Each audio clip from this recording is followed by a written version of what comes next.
Ang bawat isa sa inyo ay dapat mamuhay ayon sa kalagayan na ibinigay ng Panginoon sa kanya.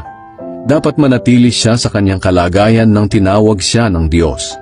Ito ang iniuutos ko sa lahat ng iglesia. Halimbawa, kung ang isang lalaki ay tuli nang siya'y tawagin ng Diyos, hindi na niya dapat baguhin ang kanyang kalagayan. At kung hindi pa siya tuli nang siya'y tawagin, hindi na niya kailangang magpatuli pa. Sapagkat hindi mahalaga kung tuli ang isang lalaki o hindi. Ang mahalaga ay ang pagsunod sa mga utos ng Diyos.